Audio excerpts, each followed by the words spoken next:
Olá, meu nome é Andresa e eu faço parte do PET da Loucura Ciência. Estou no 9º período de enfermagem e no vídeo de hoje nós vamos falar sobre o sofrimento mental grave. Pois bem, nas psicoses, as vozes surgem sobre um fundo de clareza de consciência, não havendo qualquer distúrbio no aparelho sensorial. O paciente vê, escuta, cheira, percebe muito bem o que se passa ao seu redor. Na maioria das vezes, dá-se conta que as vozes são escutadas apenas por ele, diferentemente do alcoólatra, que supõe que os outros também estão vendo o mesmo que ele. Nas psicoses, não há qualquer relação de causa e efeito entre as vozes e o abuso de substâncias psicoativas. Essas vozes costumam dizer ao sujeito coisas hostis e injúrias, comentam seu comportamento, geralmente com ironia e malignidade, e podem até lhe dar ordens. As vozes podem ocorrer praticamente o tempo todo, ou apenas de vez em quando. Podem ser poucas ou muitas. O paciente pode atribuir sua procedência aos marcianos, ou a Jesus Cristo, ou simplesmente não saber de onde elas vêm. Pode escutá-las dentro ou fora de sua cabeça. Os pacientes acreditam que seus pensamentos podem ser lidos ou conhecidos pelos outros.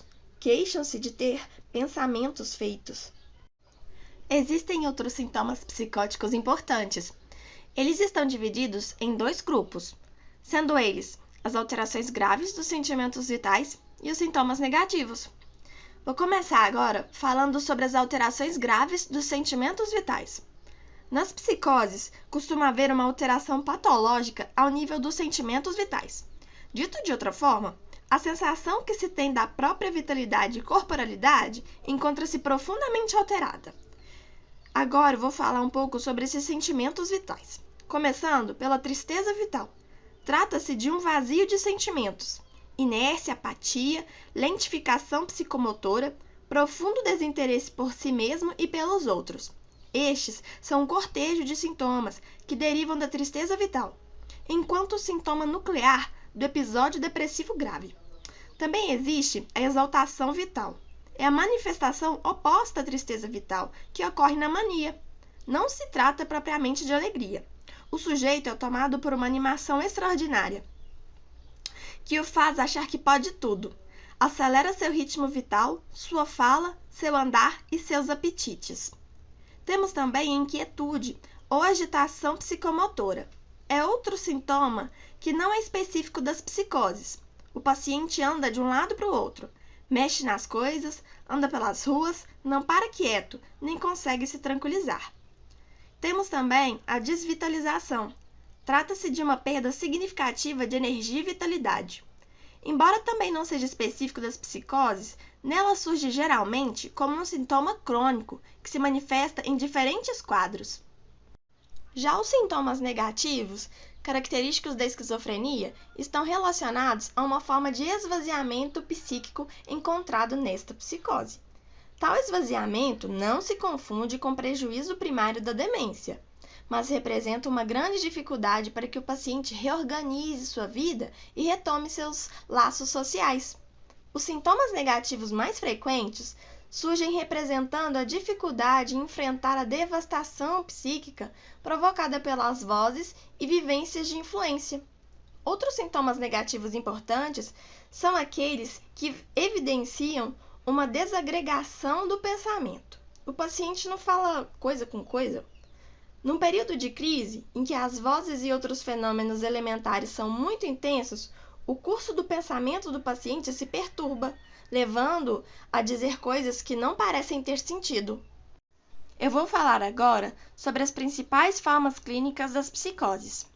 As diferentes formas clínicas das psicoses caracterizam-se conforme o predomínio e o modo de apresentação dos sintomas elementares. Assim, a paranoia se caracteriza pela elaboração das vivências delirantes num sistema delirante coerente e organizado. Quando diante de um primeiro episódio psicótico, devemos esperar algum tempo para verificar a evolução. Irá se repetir? Se acontece uma única vez e não surgiu até o momento da nossa observação, é mais prudente dizer que o paciente apresentou um transtorno psicótico agudo e transitório. Caso esse transtorno venha a repetir-se ou agravar-se, tomará uma forma mais ou menos aproximada das 3 principais formas de transtorno mental grave e persistente: a esquizofrenia, a paranoia, o transtorno delirante e os transtornos severos de humor, sendo eles os episódios depressivos graves, a mania e o transtorno bipolar. Vamos entender um pouco mais sobre a esquizofrenia. Ela constitui a forma mais grave de transtorno mental. Sua prevalência é calculada entre 1 a 3% da população em geral. É rara antes dos 10 anos e depois dos 50. Com grande frequência, inicia-se na adolescência ou na idade adulta jovem. Na esquizofrenia, costumamos encontrar todos os sintomas elementares descritos: as alucinações verbais e as alterações da consciência do eu. A inteligência do paciente permanece preservada. Contudo, o curso de seu pensamento é dificultado ou impossibilitado pelas dificuldades do seu grave sofrimento mental.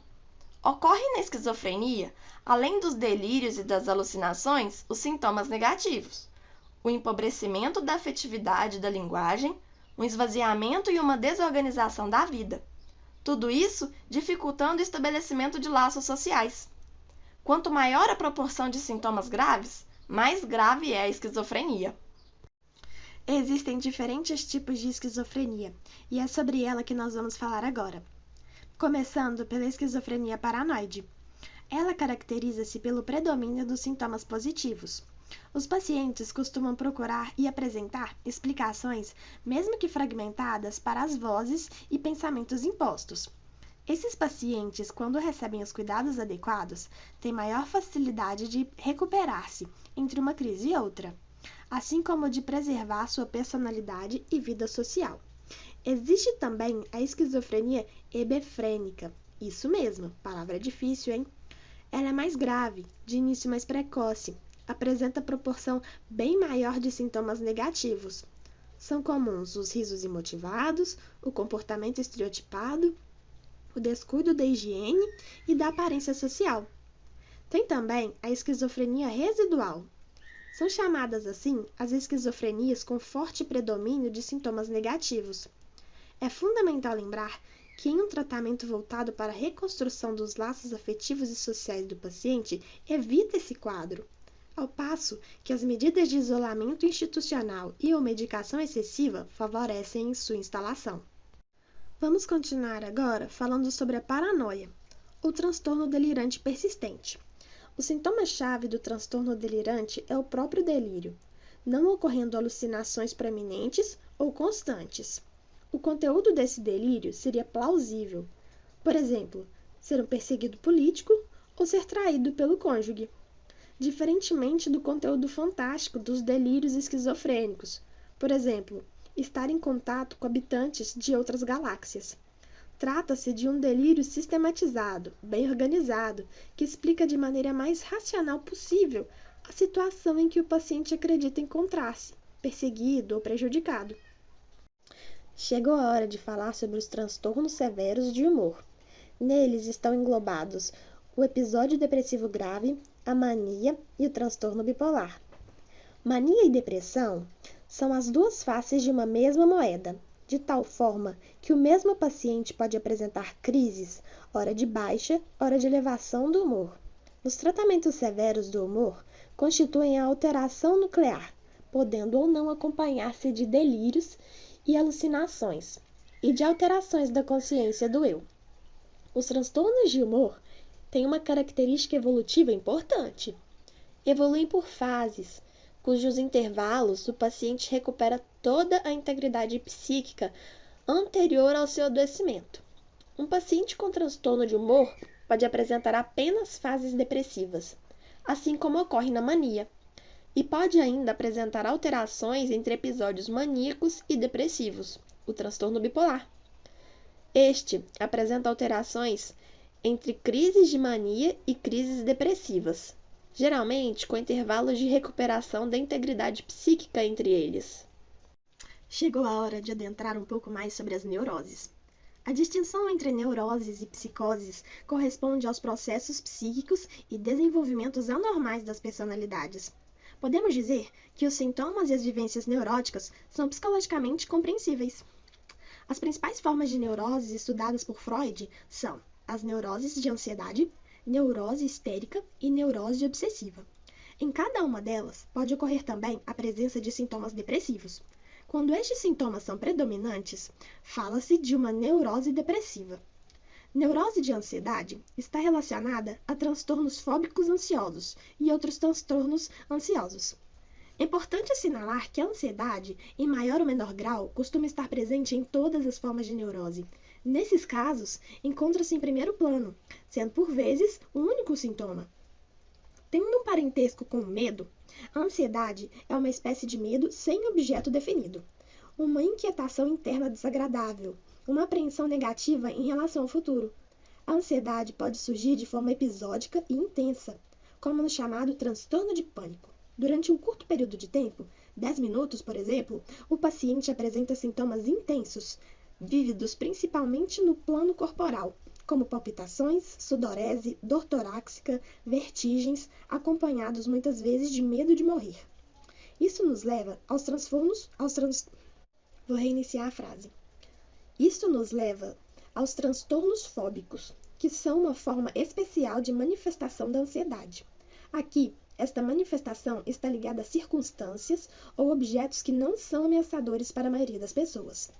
Temos também as fobias específicas, em que o medo excessivo ou irracional está ligado a circunstâncias ou objetos bem definidos, como, por exemplo, medo de altura, medo de certos animais. Há ainda as fobias sociais, em que o medo se encontra em situações de ser avaliado ou julgado por elas. Falar em público, por exemplo. Está na hora de entender um pouco mais sobre os tipos de neurose, começando pela neurose histérica, ou também chamada transtorno dissociativo ou somatomorfo. Os transtornos somatomorfos são aqueles dos pacientes que conhecemos por poliqueixosos. Geralmente, estão sempre peregrinando pelos consultórios médicos, com queixas dos mais variados tipos, dores, disfunções gastrointestinais, neurológicas, cardíacas e outros, para as quais não se encontra qualquer substrato orgânico. Neurose obsessiva ou transtorno obsessivo-compulsivo. A neurose obsessiva tem a curiosa fama de ser a mais louca das neuroses, aquela cujas manifestações parecem mais desconcertantes e difíceis de se compreender. Assim como há um certo jeito de se... Vou recomeçar a frase. Assim como há um certo jeito de ser, oposição subjetiva do paciente histérico, como pano de fundo sobre o qual podem se manifestar os transtornos Recomeçando a frase. Assim como há um certo jeito de ser oposição subjetiva do paciente histérico, como pano de fundo, sobre o qual podem se manifestar os transtornos somatomorfos. Essas pessoas costumam querer fazer tudo de uma certa maneira, e se angustiam quando isso não é possível. São propensas a manias de limpeza ou de organização. Estão frequentemente em dúvida. Querem certificar-se de guardarem mesmo as chaves num determinado lugar, ou se desligaram o gás antes de sair. E por último, temos episódios depressivos em neuróticos, também conhecido como depressão neurótica. Os sintomas depressivos nas neuroses caracterizam-se geralmente por uma disposição de ânimo triste, um desinteresse pelas atividades cotidianas, uma certa desvitalização, num grau que costuma variar entre leve e moderado. Nesse vídeo, foi abordado o sofrimento mental grave. Caso você tenha interesse nesse tipo de conteúdo, curta e siga nosso canal. Beijos, tchau!